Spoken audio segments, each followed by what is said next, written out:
जय भीम मित्रांनो, जय भीम. आपण आपला जरा भूतकाळ पाहूया. आठवणीत आणा की आपण ज्यावेळी लहान होतो तेव्हा आपल्याला आपली आजी गोष्ट सांगायची. मग त्या गोष्टीचा इतिहास सतत एकच असायचा की एक होता राजा, त्याला होत्या 2 राण्या, एक आवडती आणि एक नावडती. आवडतीला एकही मूल नव्हतं, नावडतीला मात्र 2 मुलं होती. ह्या अशा गोष्टी असायच्या. हे आपल्याला आपली आजी सांगायची, आजोबा सांगायचे. पण आज फार अतिशय महत्त्वाच्या एका गोष्टीविषयी मला तुम्हाला सांगायचं आहे की जी गोष्ट बाबासाहेबांनी सांगितली, जी गोष्ट बाबासाहेबांनी देशातील सर्व दलित बांधवांना सांगितली. या गोष्टीतून आपल्याला अतिशय सुंदर प्रकारे बोध घेता येतो. डिमेटर या देवीवर एका ग्रीक लेखकाने, त्याचं नाव होमरने लिहिलेल्या या स्तोत्रामध्ये ही एक गोष्ट आहे, ती ग्रीकमध्ये आहे. किंवा ही गोष्ट अशी आहे की डिमेटर देवी आपल्या मुलीच्या शोधात, ही जी डिमेटर देवी आहे ही आपल्या मुलीच्या शोधात भटकत असताना केलिओस या राज्यात ती आली. तिने काय केलं, आपण देवी आहे हे कळू नये कुणाला म्हणून तिने जो देश परिधान केला होता, वेश, तिने एका दाईचा वेश परिधान केला होता आणि ती कोलिओच्या देशामध्ये आलेली आहे. कोलिओस राज्यात आली.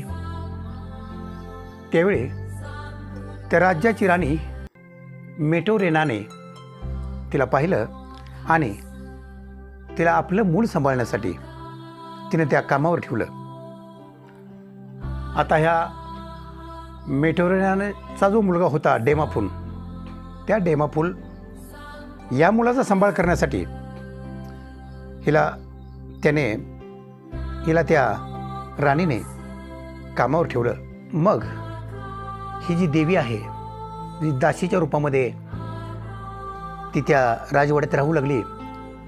मात्र ते डेमाफूल नावाचं जे मूल होतं त्याला ती रोज संध्याकाळी एका जळथ्या निखाऱ्यावर ती त्याला झोपवत होते. हे अगदी रोजच चालू होतं. रोज संध्याकाळी वाड्यातील सर्व मंडळी झोपली की ही डिमेटर देवी, जी दासीन म्हणून मेटोरेनाच्या वाड्यात राहत होती, ती मेटोरेनाच्याच मुलाला म्हणजे डेमाफून या बाळाला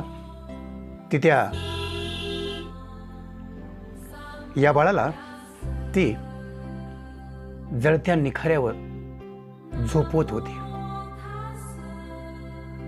आता जळत्या निखाऱ्यावर त्या मुलाला ठेवायचे. हळूहळू ते मूल मोठं होत गेलं. 5-10 वर्ष ओलांडली गेली.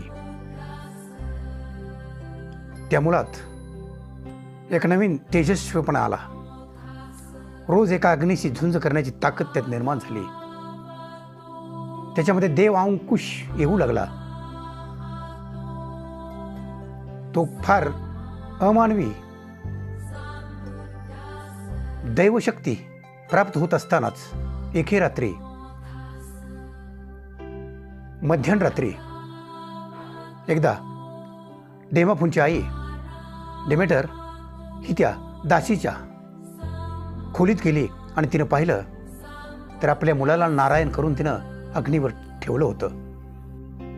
आणि ती दासी त्याला अग्नीवर समोर धरते आहे, बसवते आहे. तिने त्या दासीला घराच्या बाहेर हाकललं आणि आपल्या मुलाला हिसकावून घेतलं आणि ह्या दासीला कायमची घरातून हाकलून दिली. ही अशा प्रकारची एक गोष्ट आहे. आता या गोष्टीतून काय फरक पडला पहा. एक तर तो मुलगा डेमाफून, तो मुलगा एका दैविक शक्ती प्राप्त होण्यापासून वंचित राहिला. एक दैविक शक्तीपासून तो वंचित राहिला देवांकुश त्याच्यामध्ये तयार होत असताना त्याला दूर ओढलं गेलं. त्याच्या शरीरामध्ये एक नवीन अति मानव अंश निर्मिती होत असताना त्याला बाजूला सारण्यात आलं. हे केवळ एका आईच्या मायेपोटी झालं. तिने त्या निखाऱ्यातून मूल उचलले. अर्थात तिला मूल मिळालं याविषयी काय प्रश्नच नाही, परंतु ते मूल एका देवांशापासून अलिप्त राहिले. त्याला जी दिव्य शक्ती प्राप्त होणार होती ती बंद झाली. थोडक्यात असंच म्हणावं लागेल की प्रत्येक माणसाने हालापेष्टा घेतल्याशिवाय किंवा अतिशय मोठ्या अग्निदिव्य संघर्षातून गेल्याशिवाय त्याला देव पण पावत नाही, हे तितकं सत्य आहे. अशा प्रकारे डॉक्टर बाबासाहेब आंबेडकरांनी ही एक गोष्ट सांगितली होती आणि ती गोष्ट आजही आपणास सतत आठवणीत ठेवणं आपण गरजेचं आहे, कारण या गोष्टीतून आपण फार मोठा बोध घेतो. म्हणून मित्रांनो, ही गोष्ट कशी वाटली ते मला कमेंटमध्ये नक्की सांगा. मी आपली वाट पाहतो.